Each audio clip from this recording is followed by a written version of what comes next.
Thank you very much, ladies and gentlemen, Your Excellencies, heads of state and government, ministers present,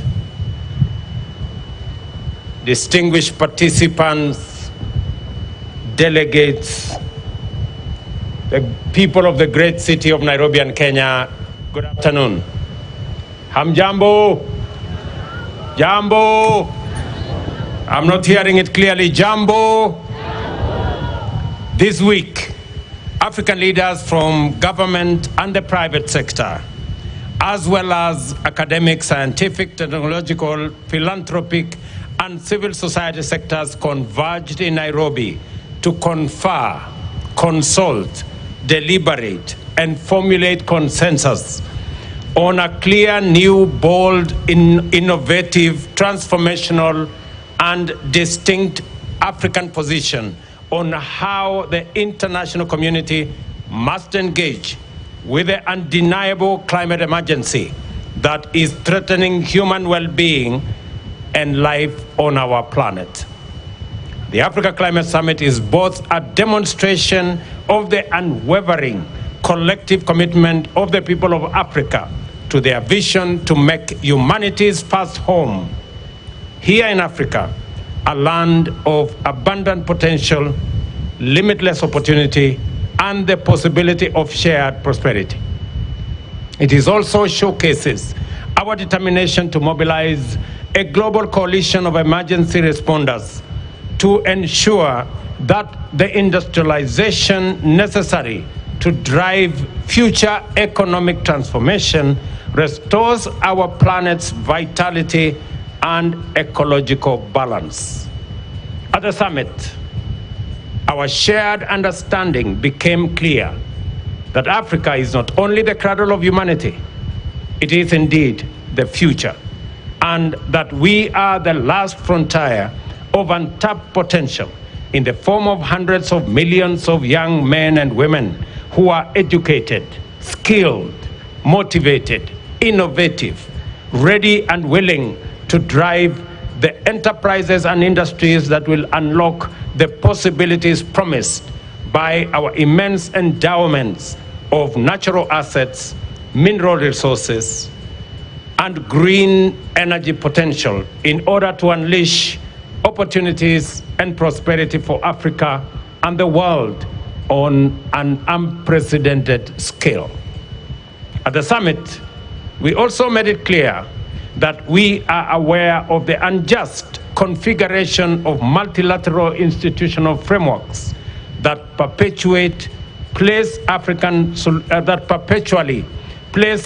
nations on the back foot through costly financing, which plunge our economies into debt trap and deny them resources needed to mitigate and adapt in response to climate change, invest in energy transition, and facilitate industrialization to create jobs and wealth, and to reduce inequality.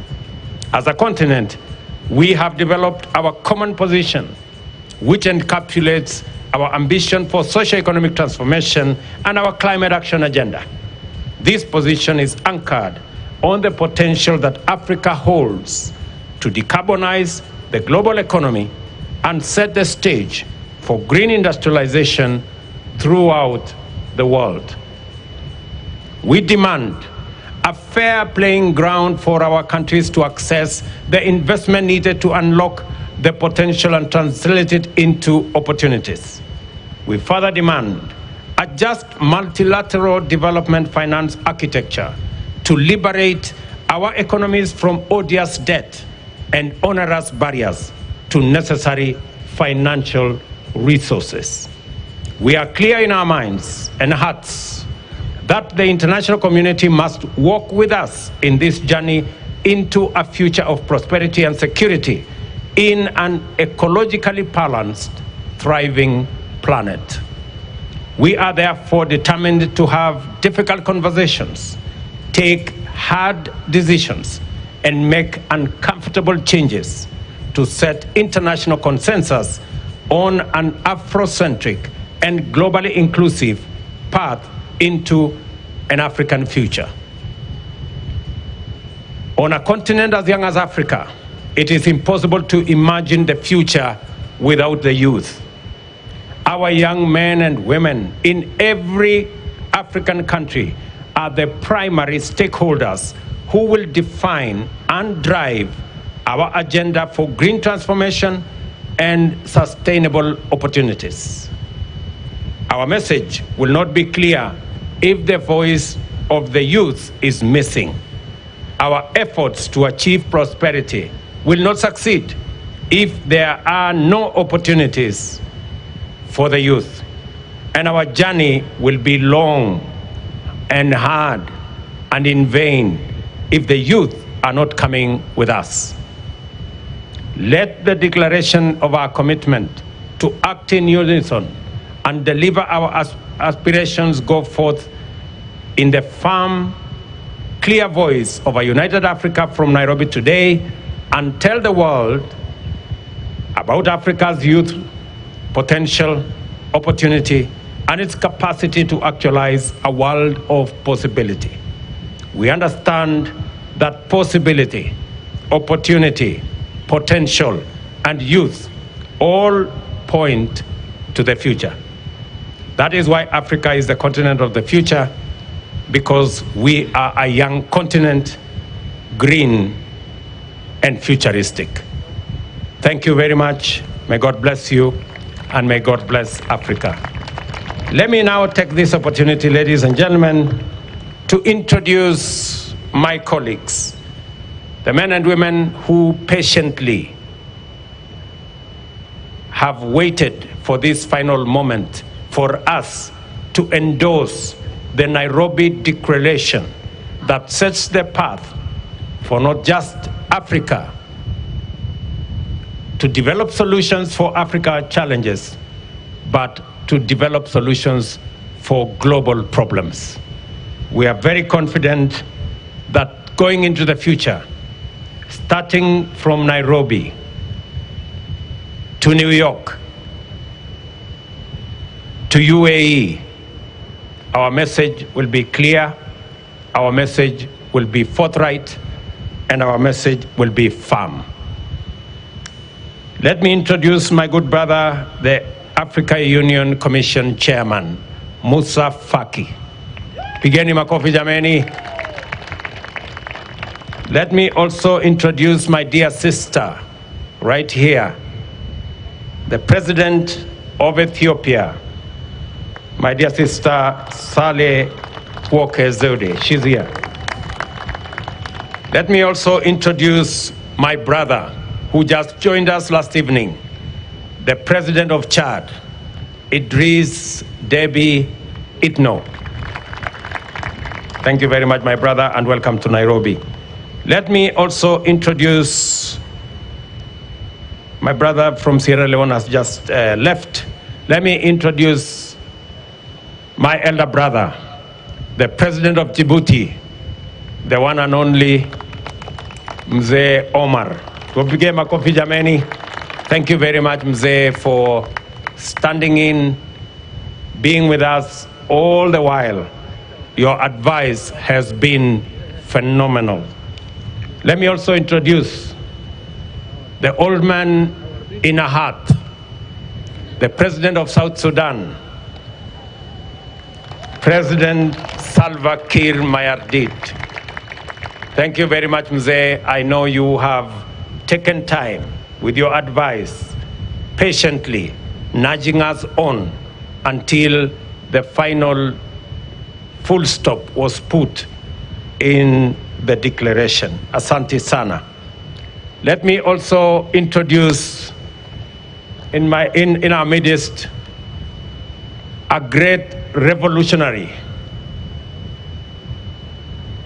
a great leader who knows Nairobi, Naivasha, Nakuru, Eldoret and Lamu and all the other places. President Isaias Afwerki, the President of Eritrea.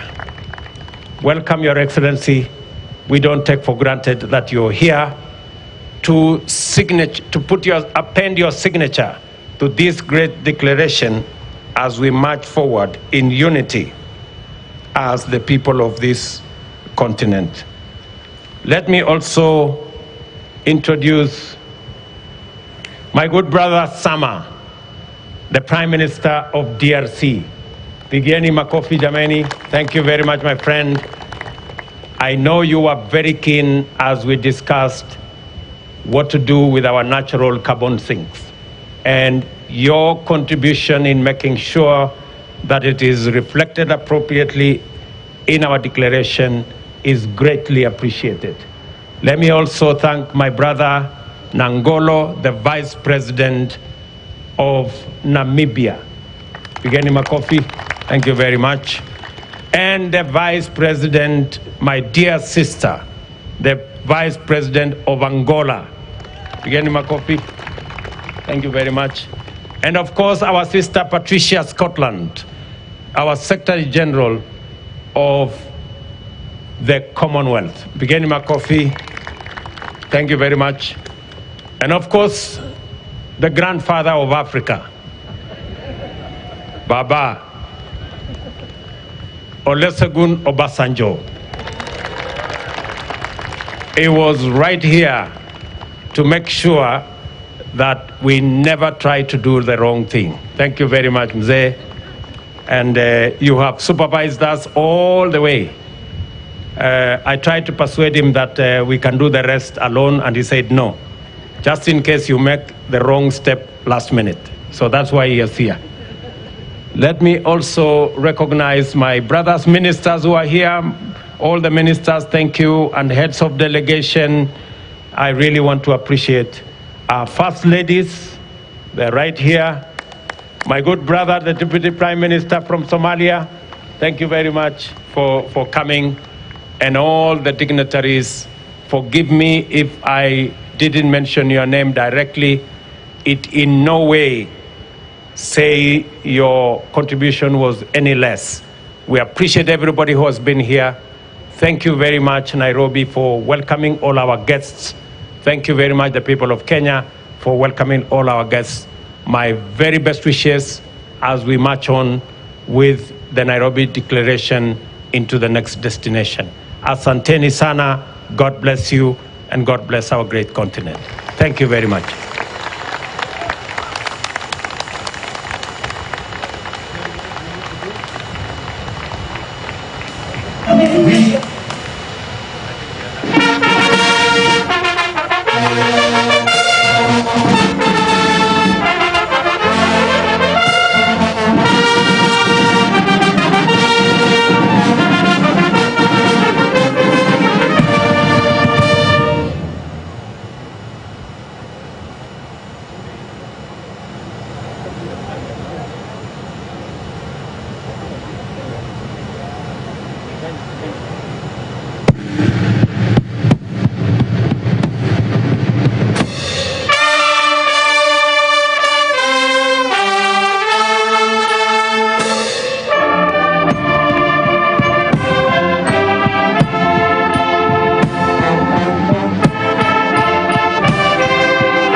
Ladies and gentlemen, Excellencies, marks the end of the Africa Climate Summit 2023.